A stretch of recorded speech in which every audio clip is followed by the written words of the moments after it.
¿Qué tal? Buenas noches.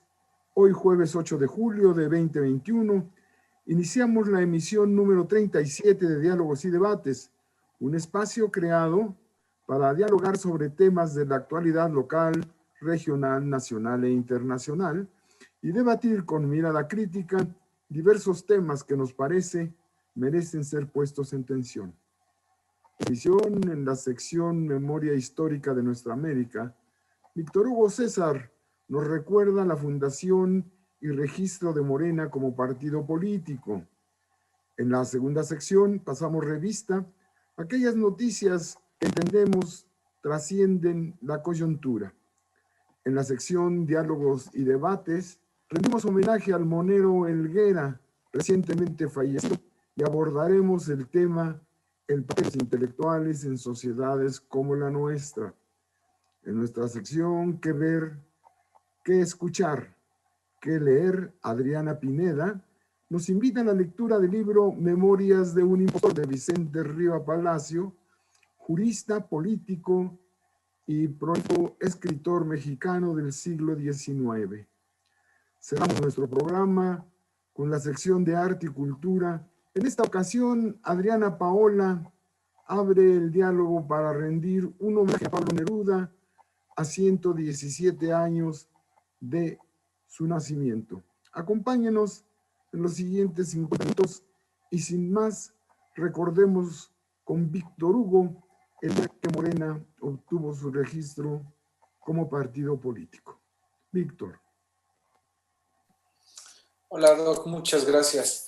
Pues sí, Morena, el Movimiento de Regeneración Nacional, es un movimiento que inició teniendo un registro como movimiento político, más que registro, una fundación que se dio el 2 de octubre del 2011, una fecha simbólica en México, el 2 de octubre, y a partir de ahí empezó a funcionar como movimiento social, un movimiento político, impulsado principalmente por Andrés Manuel López Obrador, el actual presidente de México. Después, el 20 de noviembre, otra fecha simbólica para México, en el 2012 se constituyó como asociación civil.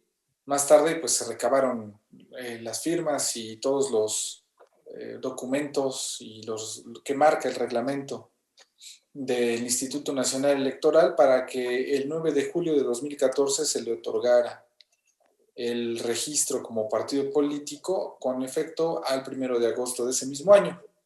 Desde entonces, pues ha sido partido político dentro del margen de la ley electoral en México. Y bueno, este fue el partido que llevó como candidato presidencial a Andrés Manuel López Obrador, el 1 de julio de 2018, cuando se dio esta transición a la presidencia actual. Es un movimiento que resulta interesante de analizar porque a partir de su creación se expresa una voluntad popular bastante numerosa. Se dice que es el movimiento con una mayor cantidad de simpatizantes en el mundo. Como afiliados, en la actualidad tiene por ahí de 278,000 afiliados. Al 2020, conforme avance el tiempo, se espera que crezcan la cantidad de afiliados. Sin embargo, las personas que han votado por Morena en las elecciones de 18 y en las recientes, pues se cuentan por millones. Actualmente, como partido, sigue teniendo las preferencias del electorado. Es un partido que obtuvo la mayoría en el Congreso en las elecciones que acaban de pasar el 6 de junio. Sin embargo, en términos de movimiento, desde mi punto de vista, atraviesa por una crisis, tiene por ahí un bache, porque bueno, lógicamente el hecho de estar en el poder y de además haberse convertido con todas las de la ley en un partido político, ha llevado a que las estructuras que lo fundaron como movimiento, pues se estén distrayendo ya sea en la función pública o ya es partidista, y esta parte del movimiento social se esté descuidando, lo cual pues ha llevado a perder presencia en el país, sobre todo entre los jóvenes. Los jóvenes fueron muy activos durante la elección de 2012, por ejemplo, en 2018. En la actualidad, la nueva generación de jóvenes pues parece un poco flaca respecto a su comportamiento y a su afinidad con el partido. En gran parte tiene que ver con la estrategia de medios que ha tenido el partido y con la estrategia de medios que ha tenido la oposición. Entonces aquí habría que analizar, y es algo pendiente que se tiene, cómo se están comportando los perfiles demográficos respecto a las preferencias y su relación con las campañas de los medios de propaganda. Entonces, bueno, la importancia de hablar de este partido para nuestra América, en su carácter de partido movimiento, va más allá de una preferencia electoral, sino de una expresión popular que finalmente ha aglutinado la voluntad popular de más de 30 millones de personas en las elecciones de 2018 y pues se ha posicionado como un partido con mayoría en el Congreso en las elecciones de 2021. Gracias, Víctor. Gracias, Víctor Hugo. Bien, ahora vamos a pasar a la sección en donde comentamos las noticias que entendemos trascienden la coyuntura. ¿Quieres iniciar, por favor, Adriana Paola? Claro que sí, doctor Ornelas. Buenas tardes a todos. Y bueno, la noticia que resalto el día de hoy tiene que ver con el contexto neoyorquino, que se convierte en el primer estado en Estados Unidos en declarar una orden de emergencia por el contexto complejo de violencia armada que se está dando en estos momentos. Bueno, sabemos que este país se ha caracterizado a lo largo de la historia por tener violencia armada tanto a nivel internacional por las guerras e intervencionismos que realiza, pero así como la violencia interna con la cantidad de tiroteos masivos que se suscitan. Y el pasado fin de semana, en el contexto del Día de la Independencia, en Nueva York hubo más de 51 tiroteos. Entonces, bueno, es una situación alarmante y el gobernador de Cuomo de este estado está haciendo una propuesta para regular las armas y demás.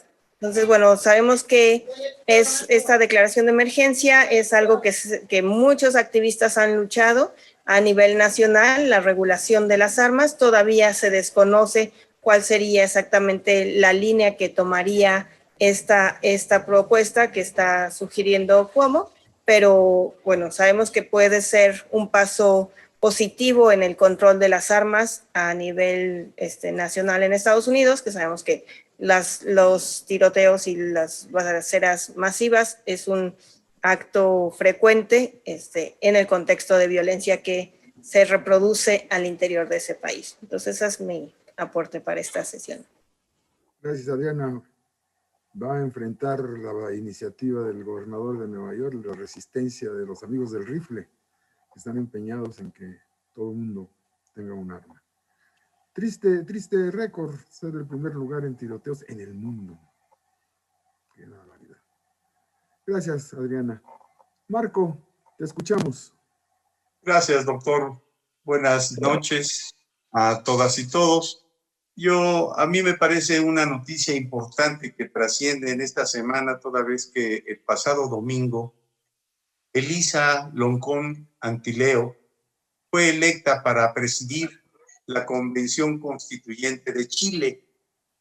Ella es una lingüista mapuche, mujer progresista, y que prácticamente simboliza la esperanza de redactar en términos avanzados, plurinacionales, una nueva constitución para este hermano país sudamericano que en sustitución de la dejada por el general golpista Augusto Pinochet. Loncón Antileo, de 58 años de edad, ella es maestra de humanidades en la Universidad de Santiago de Chile. Tiene un doctorado en esa materia, además de otros títulos, y uno de ellos que nos da gusto y orgullo, por supuesto, el de tener una maestría en lingüística en la Universidad Metropolitana, en el campus Iztapalapa. Hay una situación en la que ella en su intervención subraya la condición paritaria de esa convención constituyente y la integración decisoria de representantes de los pueblos originarios. Ella hizo esta situación improvisando incluso su discurso en su lengua natal, el mapudungún. Es necesario destacar esta situación porque pues, se invoca las palabras de Salvador Allende que dice, mucho más temprano que tarde se abrirán las grandes alamedas por donde pase el hombre libre para construir una sociedad mejor. Todo esto proviene de grandes movilizaciones del estallido social que se realizaron en octubre de 2019. Enhorabuena para esta situación y esperemos que los trabajos de esta constituyente sean fructíferos y progresistas. Gracias, doctor. Esta es mi intervención. Gracias, Marco. Sin duda trascendente que una mapuche ocupe la presidencia de la constituyente chilena, que seguramente va a transformar ese país. Gracias, Marco. Adriana Pineda, ¿qué nos dices de la noticia que trasciende la semana? ¿Cómo están? Buenas tardes a todas y todos. Es un gusto estar aquí en este espacio compartiendo con todos ustedes. Y pues yo les quiero hablar sobre el tema de la infodemia en México. Hace varios días, el 14 de junio, la periodista de Univisión, Penilei Ramírez, publicó un par de notas donde decía y ponía en cuestión el tema del funcionamiento, la validación de la vacuna CanSino en México.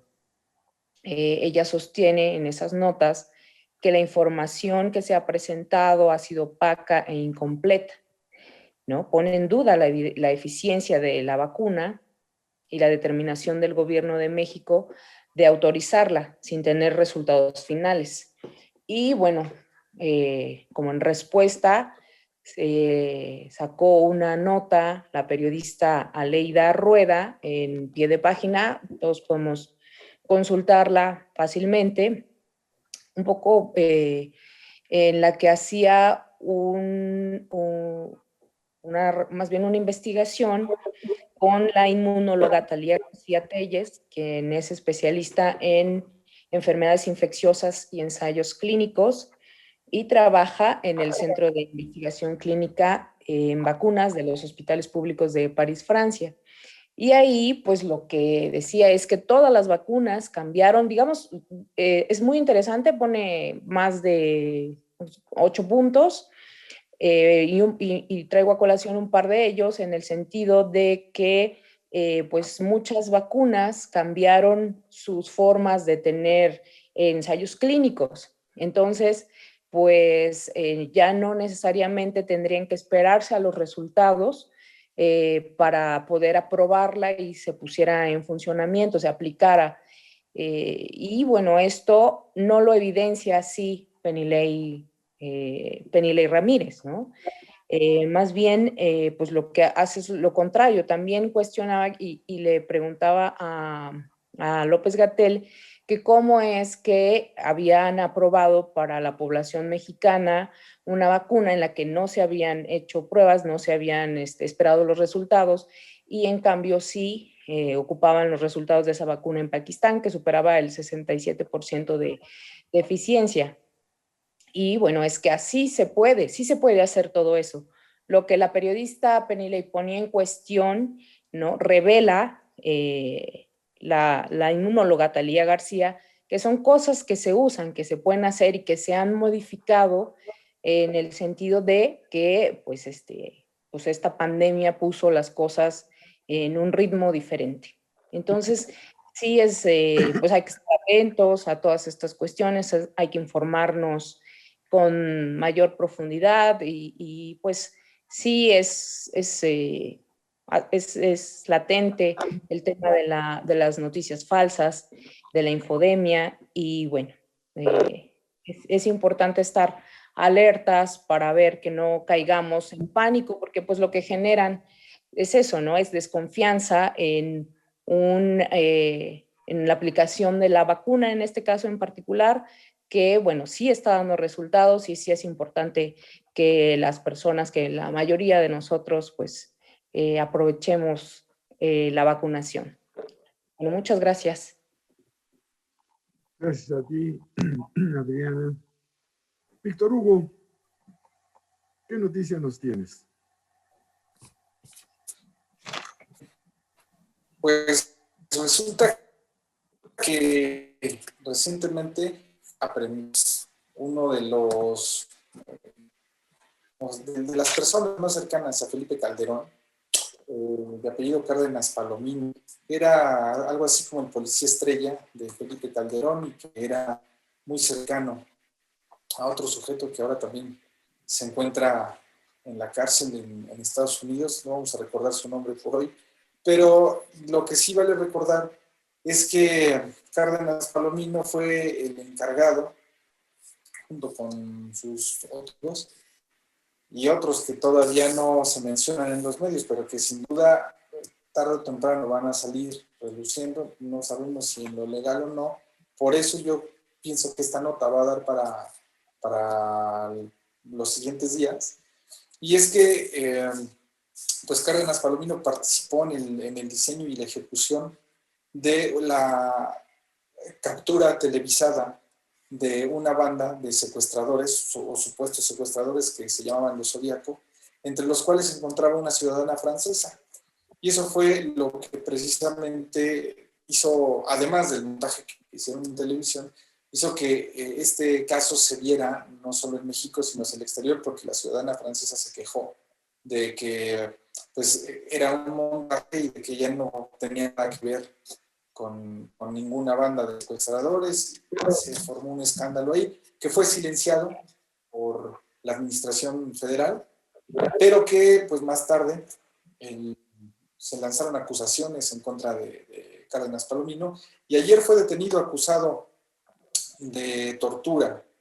Entonces, pues además se espera que se abra ahí una caja de Pandora y también se espera que se ha solicitado una extradición hacia Estados Unidos para complementar el caso que se tiene armado en contra de su amigo preso en Estados Unidos, vamos a decirlo, García Luna.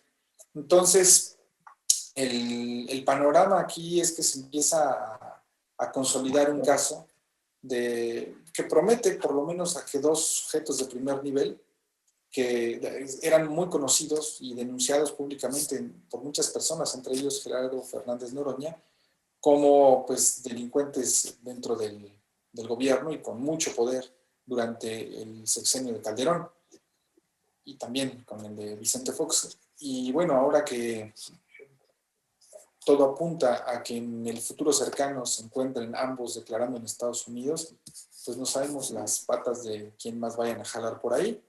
Es cuestión de esperar. A muchos nos gustaría ver a personajes de más alto rango tras las rejas, pero bueno, esto también no solo es justicia, es una cuestión de política y es política internacional. Aquí puede llegar a haber algún tipo de negociación o algún tipo de manejos no estrictamente legales. Y bueno, habrá que esperar, pacientes, pues también de repente ser un poco pesimistas.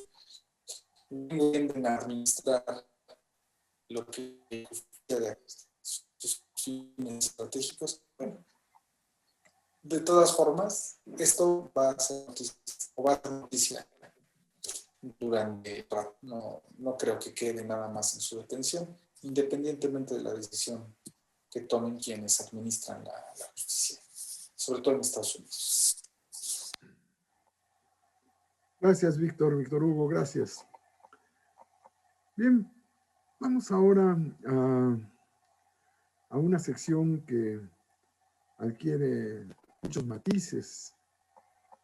Una sección de diálogos y debates, en donde presentamos un tema y ponemos nuestros puntos de vista, a veces coincidentes, en otros momentos no lo son.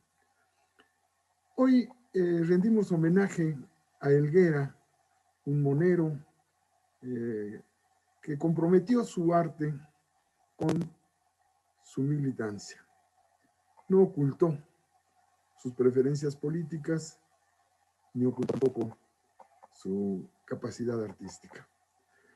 Como homenaje a Helguera, vamos a comentar, vamos a decir, una de las categorías que resulta difícil definir, la de intelectual. ¿Qué es intelectual? ¿Y qué hacen los intelectuales en sociedades como las nuestras o en cualquier sociedad? Estas son preguntas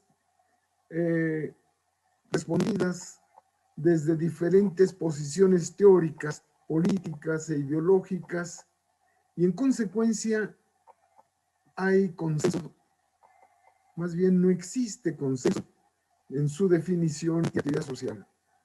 Se encontró una definición de intelectual. No hay un consenso, o puede haber varias definiciones, pero como en muchas categorías de las ciencias, aquí no hay unanimidad.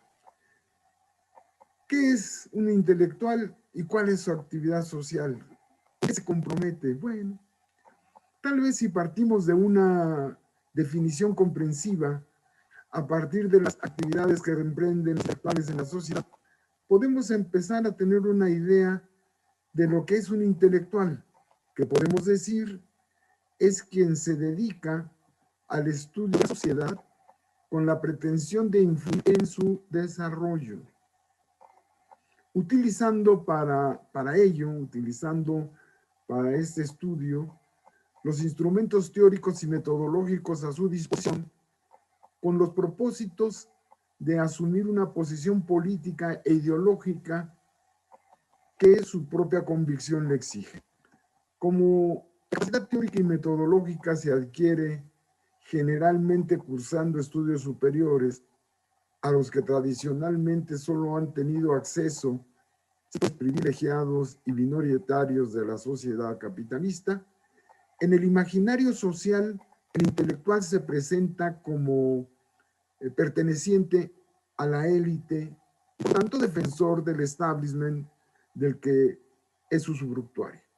Sin embargo, el intelectual, si algún privilegio tiene, es el de poder decidir a qué clase social quiere servir.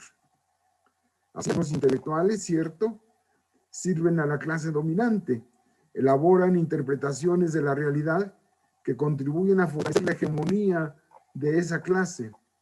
Otros, en cambio, interpretan la sociedad como un proceso histórico y su formulación o sus formulaciones se convierten teóricos de las clases emergentes.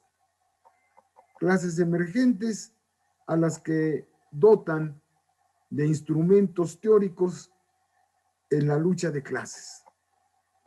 ¿Por qué?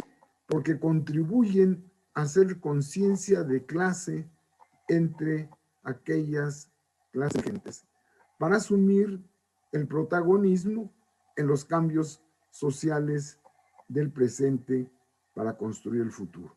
Es decir, no es el intelectual el que dirige los cambios, sino que aporta su saber a las clases emergentes, a las direcciones de las clases emergentes para construir el futuro. Esto tiene un significado. No puede haber intelectuales neutrales. Gramsci llamó intelectual orgánico a quien sirve a una clase social sin pertenecer a ella.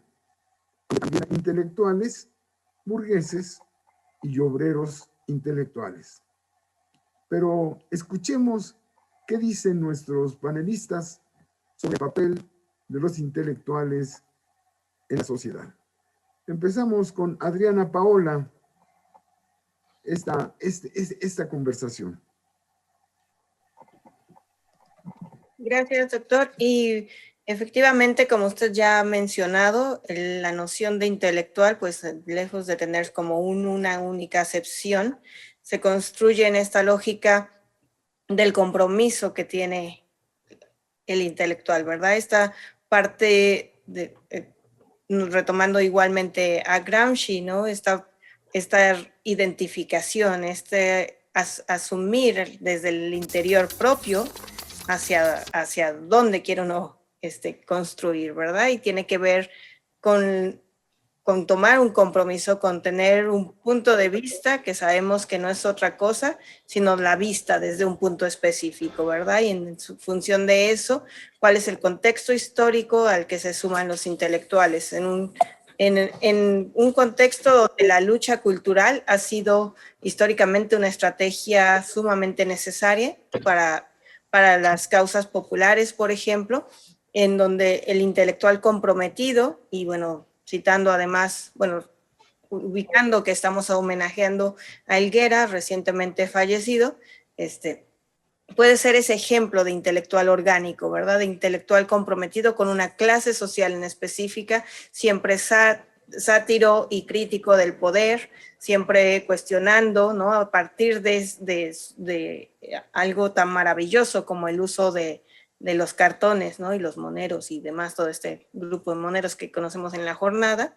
Y bueno, a través de eso, los intelectuales posicionados en un momento histórico, la función es esa, el compromiso con una clase social, el compromiso con las luchas sociales y populares, y cómo a partir de esa mirada crítica, de esa asunción de un posicionamiento activo y congruente, implica el desmantelar estas formas de opresión que existen, ¿no? Entonces creo que el papel orgánico de los intelectuales, como bien ha señalado Gramsci históricamente, es precisamente esa capacidad de en colectivo poder ir desmembrando estos sistemas de opresión para develar lo que está ahí, ¿no? Y bueno, no es únicamente Gramsci, es también Marx, y vemos cómo hay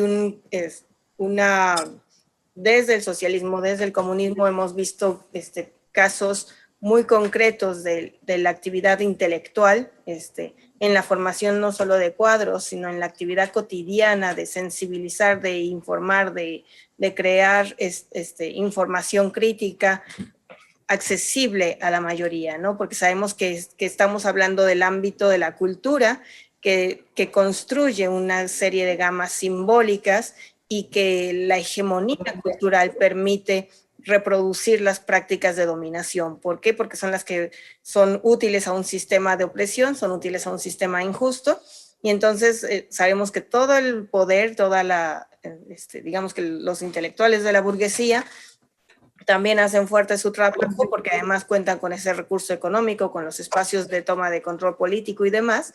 Y entonces el intelectual orgánico comprometido con las clases populares tiene ese gran reto de construir junto con las clases populares estos espacios de formación e información para lograr cambiar la correlación de fuerzas en esa lucha cultural, ¿verdad? Entonces creo que el papel es importantísimo y que es desde distintas plataformas, como bien podemos encontrar con Helguera y con muchos otros representantes de la cultura, el arte, la narrativa, el periodismo, la academia, etcétera. Sería mi aporte por el momento. Gracias, Paola. Víctor Hugo, ¿tú qué opinas sobre el intelectual? Bueno, partiendo no solo del intelectual, sino de que cualquier sujeto es producto social, o sea, todos nos construimos con base en lo que nos rodea, en nuestras experiencias, en nuestra formación, etc. Somos producto de muchas cosas. Y quienes se construyen y llegan a la sociedad a tomar el papel de intelectuales, pues en general, independientemente si están del lado popular o si están del lado no popular, de la oligarquía, terminan siendo un producto social.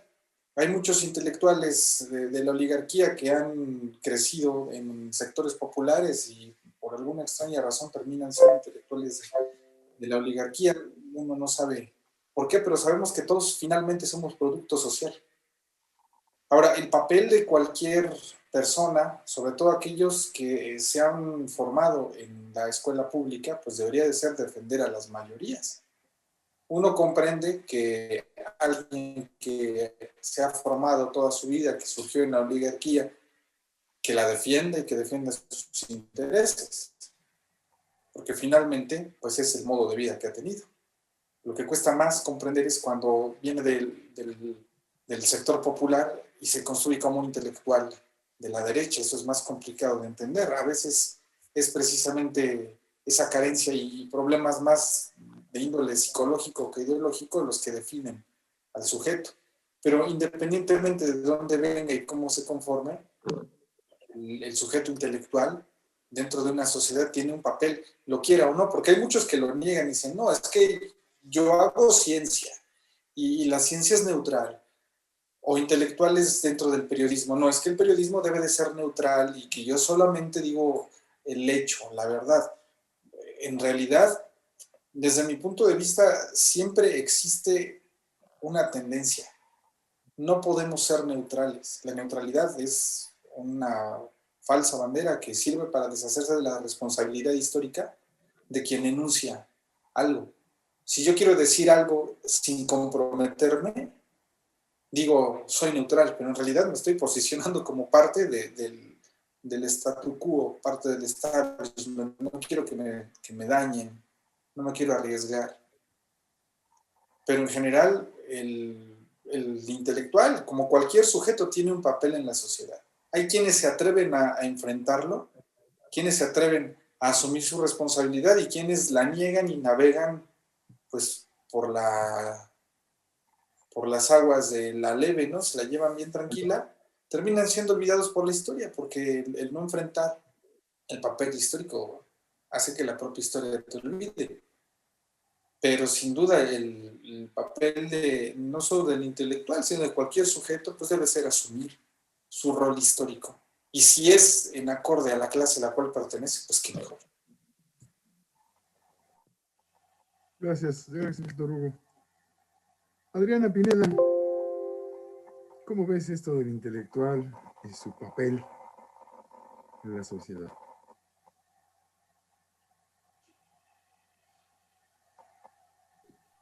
Es una discusión interesante y que es pertinente.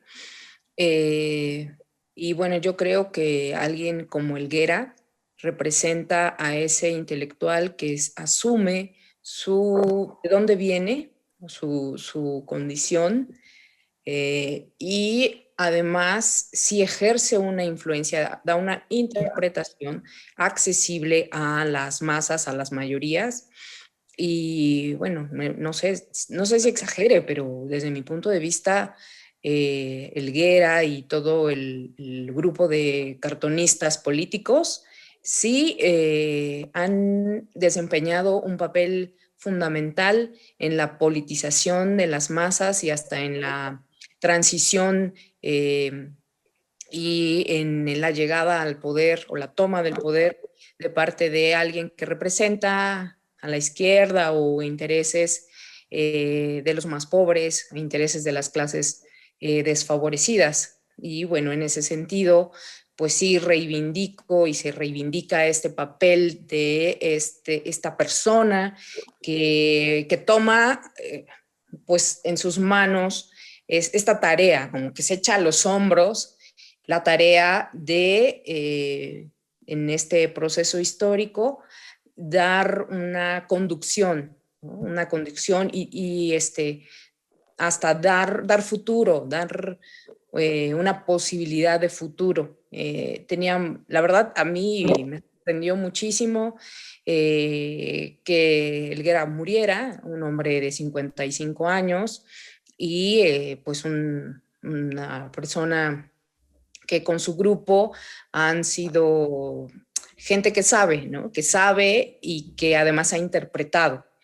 Y creo que va a hacer falta, que hace falta ese contrapeso que, como ya explicaban todos los los que me antecedieron, bueno, pues desde su posición, pues sí hacía contrapeso a los intelectuales orgánicos que defienden el status quo, y que también han permeado, como decían hace un ratito, hasta en la gente que no es clase media, que no es propietaria de los medios de producción, pero así se asume y se comporta.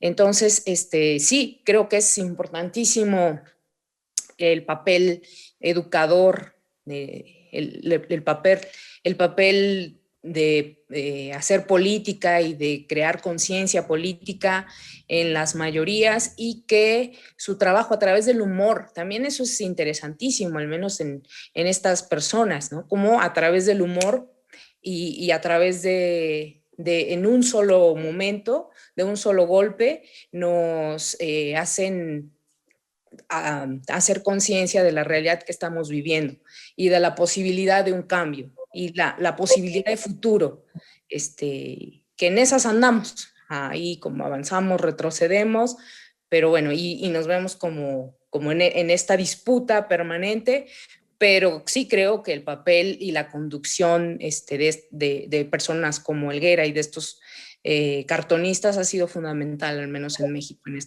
en estas etapas que estamos viviendo. Sí, hay, como dicen, caricaturas que expresan más que un editorial, son impactantes. Y efectivamente parece que la neutralidad no puede existir entre los intelectuales por más que reivindiquen la neutralidad. Pero ese mismo papel lo tienen los intelectuales orgánicos de la burguesía, ¿no? O sea, educan también a la burguesía políticamente, ideológicamente, para que expresen sus puntos de vista de manera más coherente. Marco Antonio, ¿cómo ves tú esto de los intelectuales? Gracias. Bueno, quiero ser sincero, todas las intervenciones prácticamente estoy completamente de acuerdo, sí, efectivamente, de lo último que comentaba, doctor. Un caricaturista, un monero, hace 10 líneas y expresa todo un contexto. Y ese es uno de los papeles importantes del trabajo del intelectual, que se concibe a partir de una función como organizador de la sociedad. De otra manera, va a ser muy complicado entender el papel de un intelectual.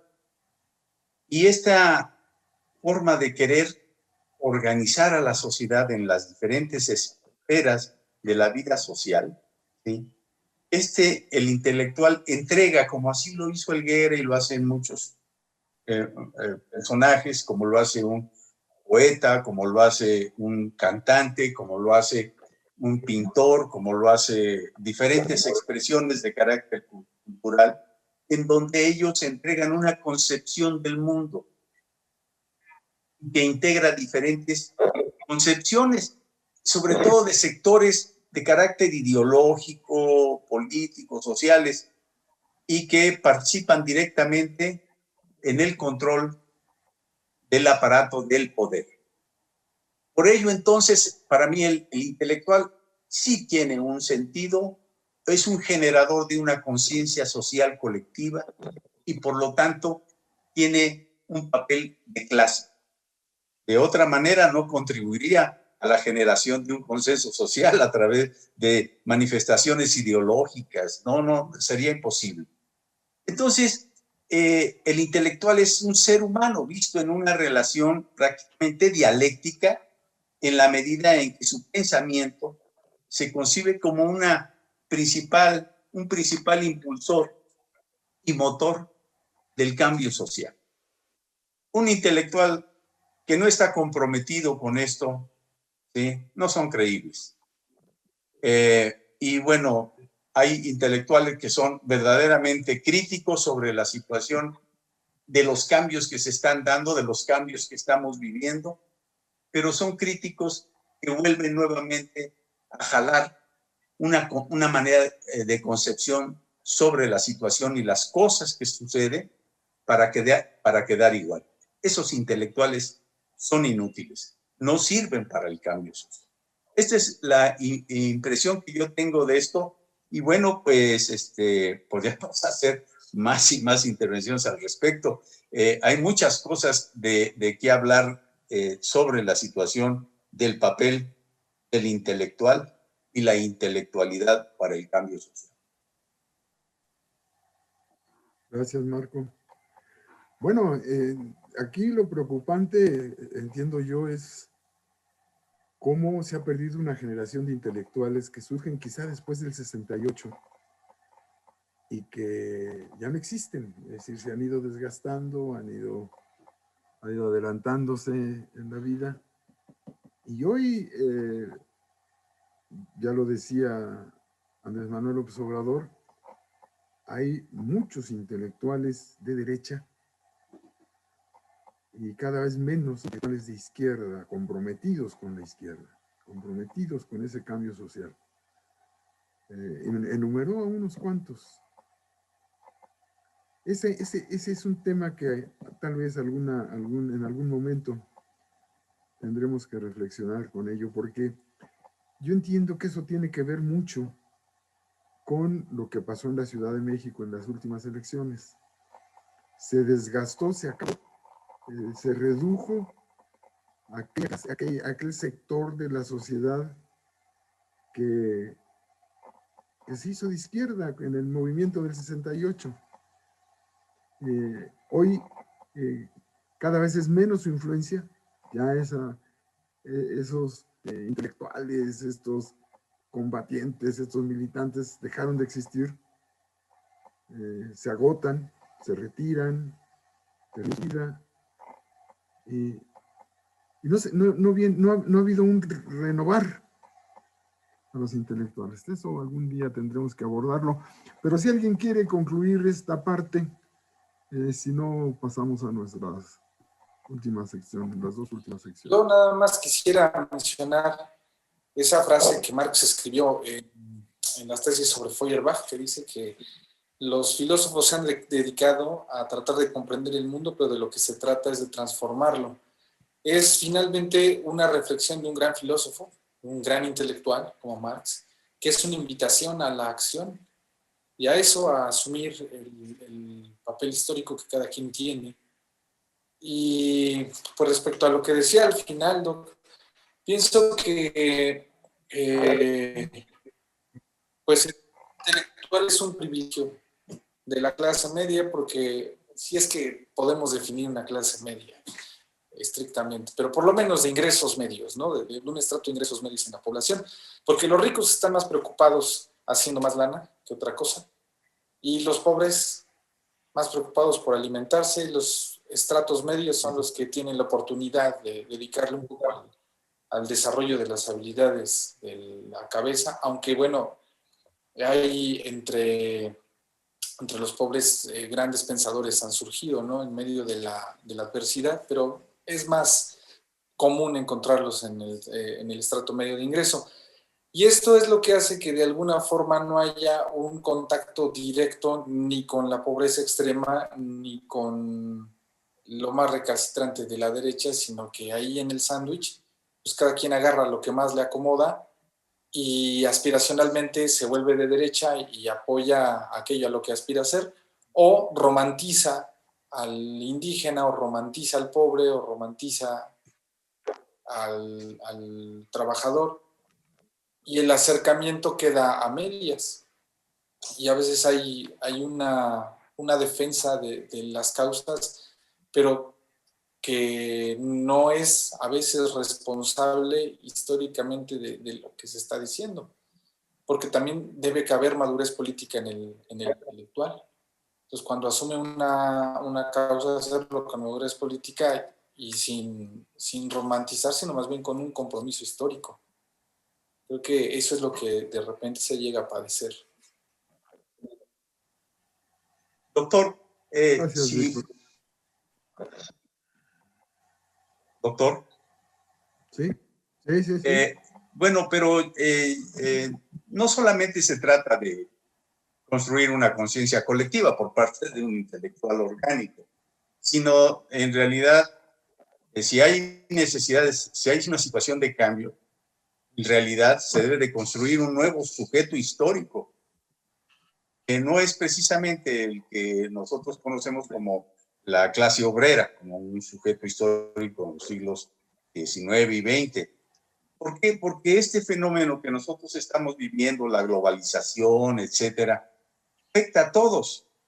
Y el sujeto histórico debe de nacer no solamente de la clase obrera, sino de los que sufren la lógica de la explotación del capital, los campesinos, pueblos indígenas, las mujeres, estudiantes. Y entonces sí, podemos decir que el intelectual cumple una función completa, bueno, hasta donde se puede, generando también ese sujeto histórico, porque es la construcción de un sujeto plural que prácticamente se requiere de construir la coherencia, que va mucho más allá de lo que se dice las masas, mucho más allá de lo que se dice la multitud. Es una conciencia de clase, de un sujeto nuevo histórico en este proceso de globalización. Gracias, Marco. Y yo, Doc, únicamente le sumaría o me adheriría a lo que menciona Marco. Creo que más allá de ser la clase media o quien pueda tener acceso, el intelectual es cualquier persona que usa su intelecto. Y en ese sentido, el intelectual es el sujeto activo que se compromete con su clase o con una clase específica, pero posicionándose. Y puedo decir que sí, que he trabajado codo a codo con muchísimos intelectuales orgánicos de comunidades rurales, obreras, indígenas, mujeres y demás, que no necesariamente surgieron de la clase media, ¿verdad? Entonces creo que eso es algo que sí enfatizar. Gracias. Bueno, no sé quién haya hablado de que surgen de la clase media, pero no, obviamente, pero no crean al sujeto histórico. El sujeto histórico lo crean las condiciones materiales. Es decir, haya o no intelectuales, hay un sujeto histórico que hace la revolución. Hay una frase que me gusta porque dice, revolucionario es el que hace la revolución. Entonces, esos son los sujetos que ahora ven fortalecida su capacidad teórica con las aportaciones de los intelectuales, es cierto. Pero ahí están, son las condiciones materiales. Bueno, Bueno, más.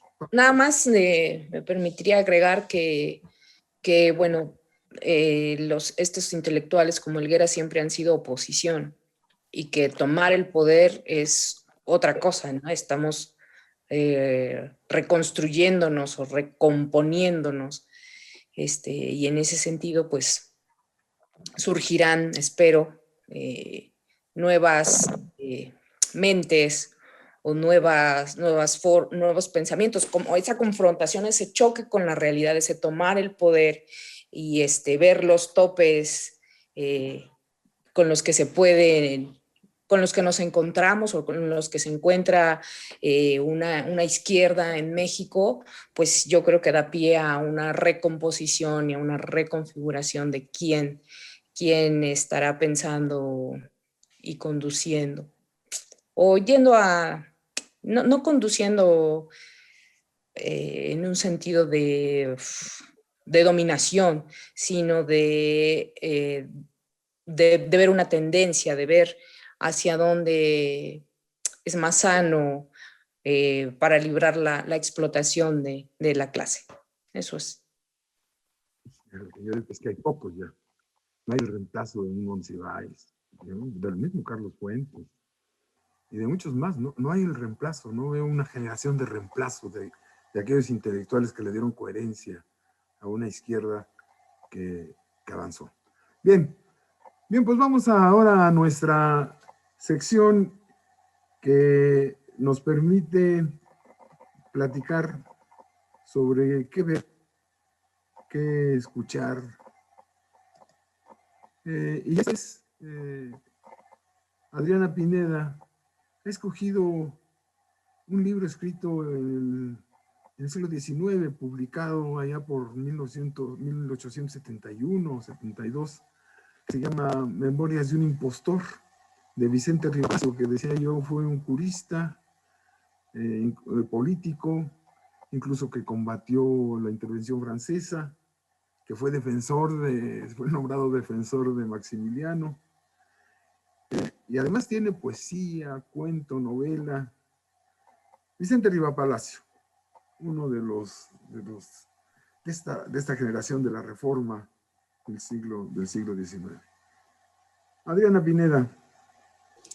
Sí, pues quiero recomendarles la lectura de la novela Memorias de un impostor, Don Guillén de Lampart, Rey de México. Ese es el título completo de esta novela del siglo XIX, publicada en 1872 por Vicente Riva Palacio. Es, la verdad, una novela muy interesante. Vienen 2 tomos. La edición que yo tengo es una edición de Porrúa, que viene en 2 tomos y que me la leí, pues, no sé, creo que en un par de días, porque me atrapó.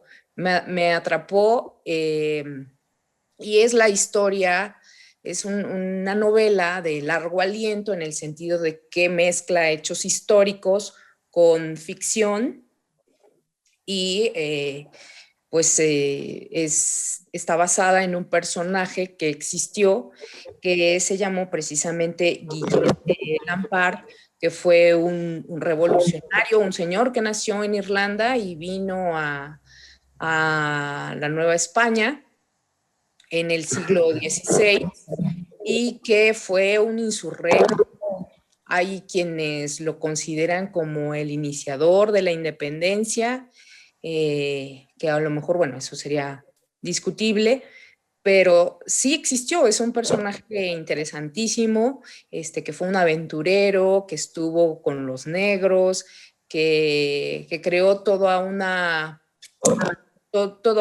una intención de independizar desde ese momento a la Nueva España de la colonia de España, quiero decir.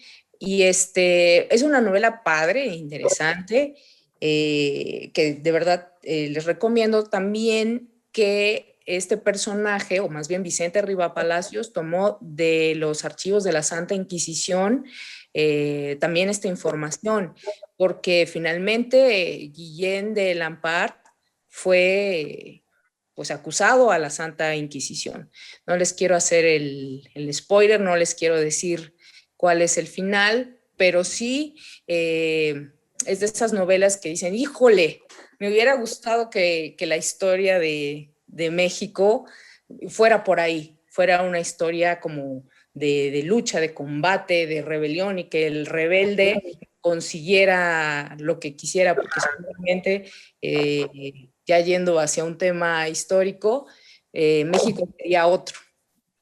Entonces, pues es un libro padre que se puede conseguir, que creo que está en PDF, y pues es también ver qué se escribió en el siglo XIX en la literatura mexicana, que es interesante y que quizá es menos conocido, ¿no? Es mucho más interesante o mucho más contemporáneo acercarse a las novelas del siglo XX o la literatura mexicana del siglo XX, pero aquí hay un ejemplo para abordar esta otra parte de México y también entender, claro, no es un libro de historia, es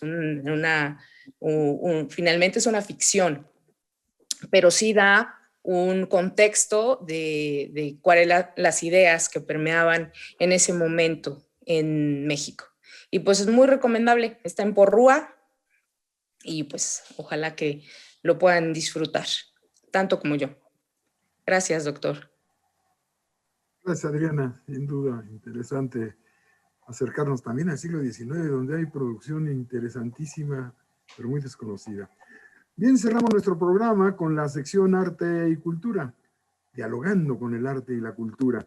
En esta ocasión, Adriana Paola abre un pequeño conversatorio para rendir homenaje a Pablo Neruda a 117 años de su nacimiento. Pablo Neruda, poeta chileno, comunista, con un compromiso muy fuerte fue también diplomático en Rangún. En fin, Adriana Paola. Sí, muchas gracias, doctor. Y efectivamente cerramos nuestro programa viendo y reconociendo a otro intelectual orgánico como Pablo Neruda, que a partir no únicamente de la poesía, sino de su acción política constante, que además no se puede separar una de la otra, bueno, pues habrá que revisar su literatura comunista, más allá de la canción desesperada, diría, que creo que es la favorita del doc. y bueno, efectivamente, Pablo Neruda nace en el 12 de julio de hace 117 años, en 1904. Y bueno, obviamente se le ha reconocido a nivel mundial por su poesía, pero no es únicamente poeta, es un intelectual efectivamente comprometido, un intelectual orgánico comprometido siempre con el movimiento comunista y socialista, y su dimensión política y su dimensión poética son inseparables, ¿verdad? En este sentido es importante reconocer cómo su compromiso político se fue desarrollando a partir de los años 20, ¿no? Con la guerra civil en España, con la guerra civil española, mientras él estaba siendo cónsul de Chile en Barcelona, y bueno, cómo estaba vinculándose con esos contextos y cómo su poesía, y no solamente la poesía, ¿verdad? Sabemos que tiene prosa, que tiene surrealismo, que tiene una serie de construcciones muy interesantes en su producción literaria, y que siempre fue acompañada de su fuerte compromiso con el Partido Comunista, del cual él fue parte, muy activo, siempre militante, como bien señaló el doctor Ornelas, pues diplomático y senador en algunos momentos, posteriormente expulsado al exilio, en el sentido de que González Videla vuelve ilegal el Partido Comunista en Chile, y bueno, se le da esta persecución terrible donde él tiene que salir exiliado. Sabemos que se exilia en México por muchos años, posteriormente en Europa y en Libia, ¿verdad? Entonces, bueno, la invitación del día de hoy es hablar sobre él, sobre su poesía, sobre su prosa. Invito a si alguien quiere leer algo, yo tengo un par de poemas y una prosa aquí seleccionada, pero aquí más bien es que todo el equipo participemos, y doy la palabra a quien quiera tomarla.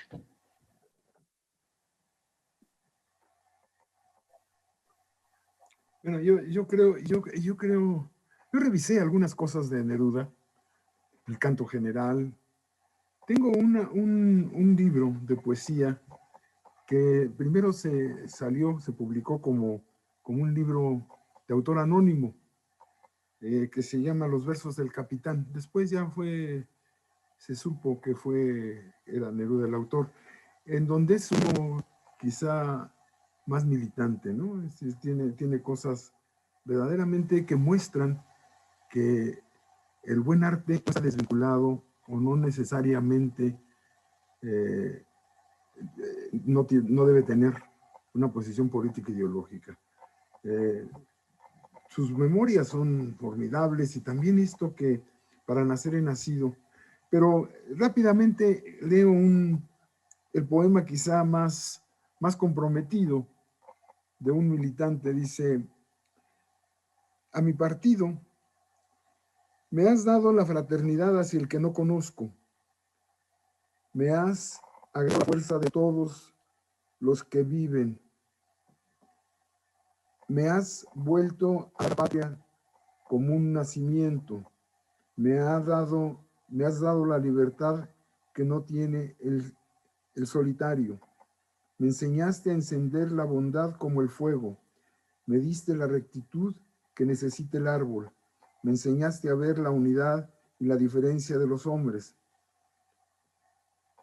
Me mostraste cómo el dolor de un ser humano es la victoria de todos. Me enseñaste a dormir en las camas de mis hermanos camaradas. Me hiciste construir sobre la realidad como una roca. Me hiciste adversario del malvado y muro del frenético. Me has hecho ver la claridad del mundo y la posibilidad de la alegría. Me has hecho indestructible porque contigo no termino en mí mismo. Este es del partido, es decir, al Partido Comunista, pero vale la pena Residencia en la Tierra, los versos del Capitán. Si hay tiempo después, veo un pequeño párrafo de algunos de estos poemas. Muchas gracias, doctor. Adriana Pineda, ¿quieres participar? Pues mira, para ser brutalmente honesta, pues claro, Pablo Neruda, pues lo conocemos muchos por pues su trayectoria, como lo dijiste ahorita, ¿no? Por esta trayectoria política, por esta trayectoria intelectual y como mencionábamos hace un rato, porque fue un artista posicionado desde la izquierda. Y pues esto que acaba de leer el doctor Ornelas le da una dimensión humana que ahorita me hace pensar un poco y contrastar con las novelas de Revueltas, de José Revueltas, por ejemplo, estaba hace ya un tiempo de la novela Los Errores, y estos personajes que están arrojados a una militancia casi pues heroica, pero muy sufrida, una militancia del partido en el que son capaces de dar lo más valioso para un ser humano, quizá la vida de su hijo, en este ejemplo que digo de la novela Los Errores. Estaba el personaje escribiendo el periódico y tenía el dinero para publicar la novela, para publicar en ese momento el folleto, el periódico, o comprarle medicinas y comida a su hija, ¿no? Y el personaje decide dar el dinero para imprimir el material político, el material de difusión. Y pues al final, bueno, ya no les quiero decir qué pasa en esa parte, pero claro, la poesía dicha de esta forma, desde la voz de Neruda, ¿no? Le da esta dimensión que es un sentido de la vida, hacia la vida y hacia la transformación y la esperanza, ¿no? Una cuestión amorosa, una cuestión fraterna, que puede contrastar con este sacrificio y este dolor y esta forma de militancia que es quizá arrojada hacia un destino poco feliz. Esto puedo decir por el momento. Muchas gracias. ¿Alguien más que quiera participar?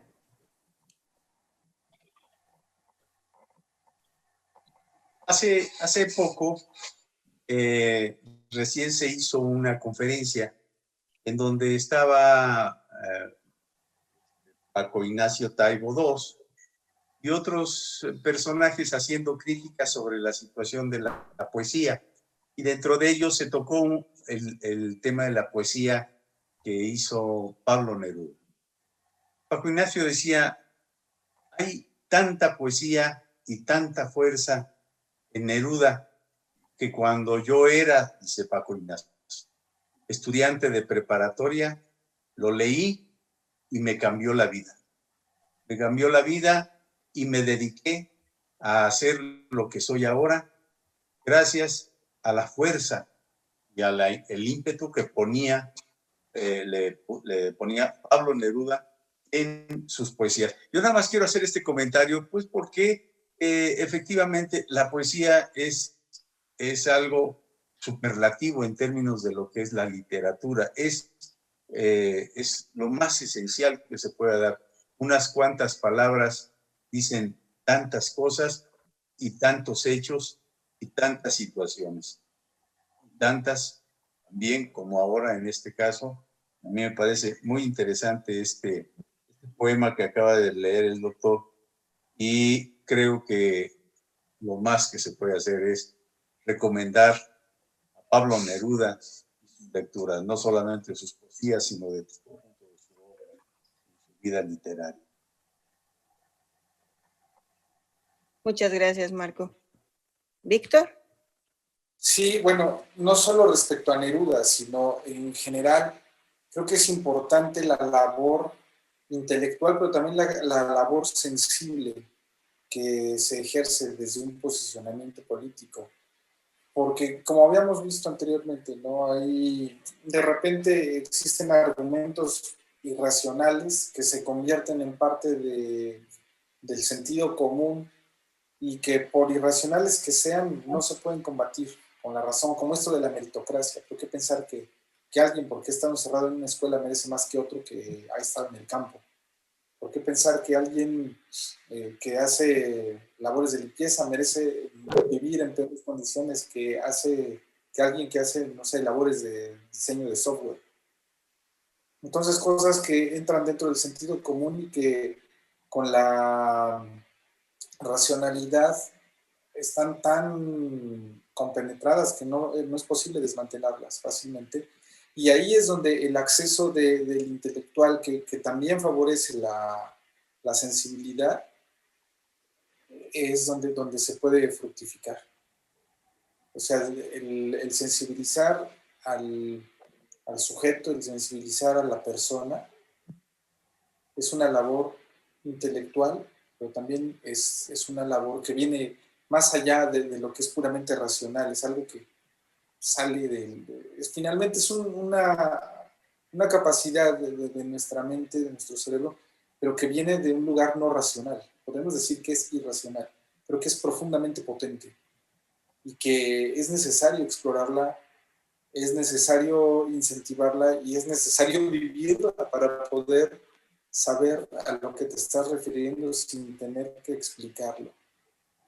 Creo que esa es la importancia no solo de Neruda, sino de los poetas y los artistas en general, que nos muestran una puerta que no podemos abrir a través de la razón, al menos no comúnmente. Gracias, Víctor. Y bueno, me permito leer un poema de Neruda que se llama Quiero volver al sur, que escribe obviamente en el contexto del exilio y dice: enfermo en Veracruz, recuerdo un día del sur, mi tierra, un día de plata, como un rápido pez en el agua del cielo. Loncoche, Lonquimay, Carahue, desde arriba esparcidos, rodeados por silencios y raíces, sentados en sus tronos de cueros y madera. El sur es el caballo echado a pique, coronado de lentos árboles y rocío. Cuando levanta el verde hocico caen las gotas, la sombra de su cola moja el gran archipiélago, y en su intestino crece el carbón venerado. Nunca más, dime, sombra, nunca más, dime, mano, nunca más, dime, pie, puerta, pierna, combate, trastornarás la selva, el camino, la espiga, la niebla, el frío, lo que azul determinaba cada uno de tus pasos sin cesar consumidos. Cielo, déjame de estrella a estrella, irme pisando luz y pólvora, destrozando mi sangre hasta llegar al nido de la lluvia. Quiero ir detrás de la madera por el río. Toltén fragante, quiero salir de los aserraderos, entrar en las cantinas con los pies empapados, guiarme por la luz del avellano eléctrico, tenderme junto al excremento de las vacas, morir y revivir mordiendo trigo. Océano, tráeme, el día del sur, un día agarrapado de sus olas, un día de árbol mojado trae un viento, azul polar en mi bandera fría. Gracias. Y doctor Ornelas, también usted iba Sí, a ver. para cerrar esta sección, el final de un poema dice: ahora a mi lado caminando, vas conmigo, va la vida, y queda atrás la muerte. Ya no puedes volver a bailar con tu traje de seda en la sala. Te vas a romper los zapatos, pero vas a crecer en la marcha. Tienes que andar sobre las espinas dejando gotitas de sangre. Bésame de nuevo, querida. Limpia ese fusil, camarada. Esta es la poesía de Neruda. Bien, si no hay nada más. Y bueno, ya nada más para concluir, que falleció en 1973, a pocas semanas, a pocos días obviamente del terrible golpe de Estado por de Pinochet. Y bueno, su cuerpo se manifestó en protesta y mejor se murió. Y recibe el premio Nobel en 1971, ¿no? Así es, premio Nobel de la poesía, efectivamente. Literatura, claro. Bien, Oigan, pues. pero como nota curiosa, por ahí salió un libro, que no, ahorita no tengo los datos, de que se especulaba sobre que había sido un nato, ¿no? La muerte de Neruda. De hecho, sigue en investigación, efectivamente. Bien, pues con esto concluimos nuestro programa número 37 de Diálogos y Debates. Lo esperamos la próxima semana a esta misma hora, 7 de la noche, en este mismo canal de la Jornada de Oriente de YouTube. Gracias.